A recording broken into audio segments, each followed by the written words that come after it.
Hi, my name's Carol. Welcome to Hummingbird Spot.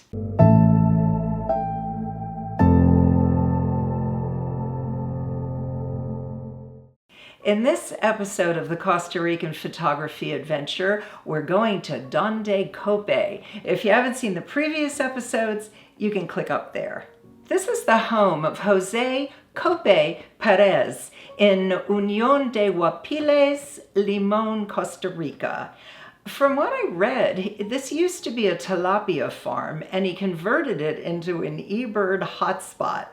Now, Cope is a photographer, so what he did was he built a blind in his backyard that overlooks some fruit feeders and hummingbird feeders, and there's a natural pond there, so it attracts all kinds of birds. The hummingbirds and the other birds are just beautiful, and the blind gives you an opportunity to get real close to them.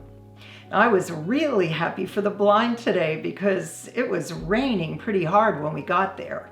Well, of course I went there for the hummingbirds, but I quickly became captivated by the toucans that were landing on the fruit feeders like 10 feet in front of me. I mean, how could you not photograph them? The yellow-throated toucan came here a lot.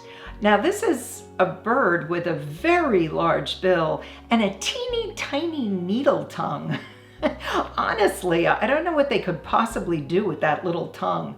And the collared Aracaris were numerous and crowding the feeders whenever they had a chance. They would always appear in groups and feed together.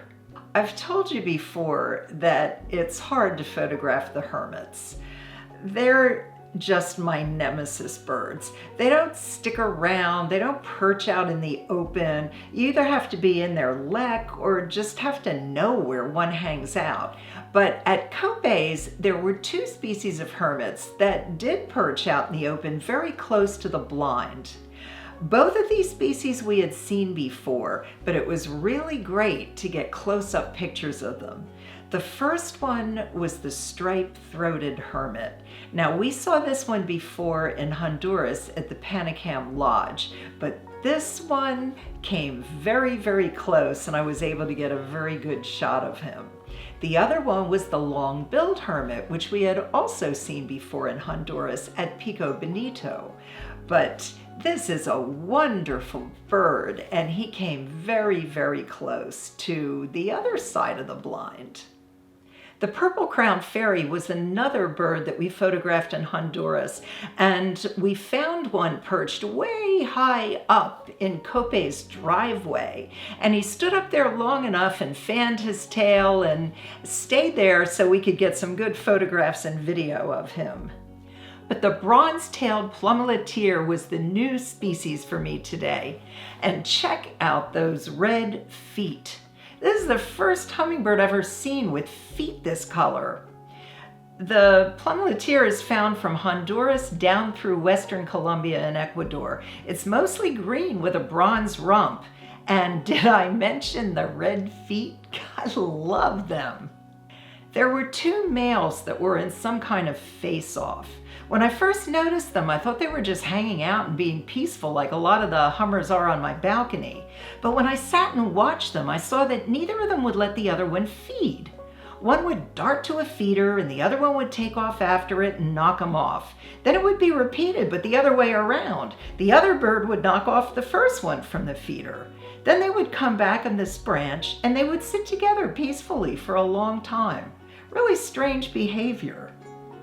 After photographing these birds for a couple of hours, Cope took us on a little hike to go see a white-tipped Sicklebill's nest that he saw in the area.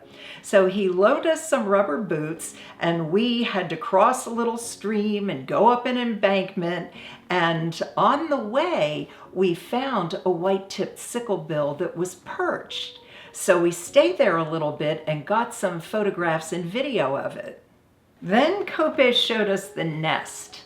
It was attached to a large fern, and there was what I thought was a baby bird in the nest. So I thought I would plant myself there and wait for the mother to come back to feed the baby, and then we could get really great photos and video.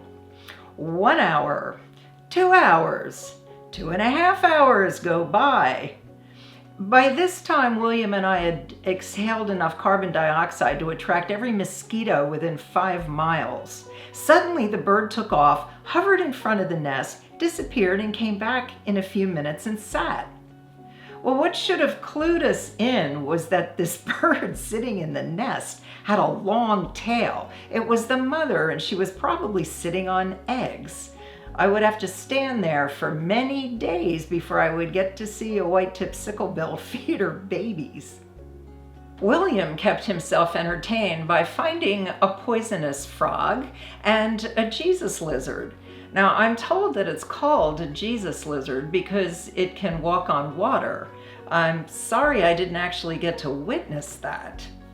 And Lalo Benvenides, our local Costa Rican guide, was just stunned that I would stand in one place for nearly 3 hours to get a photograph.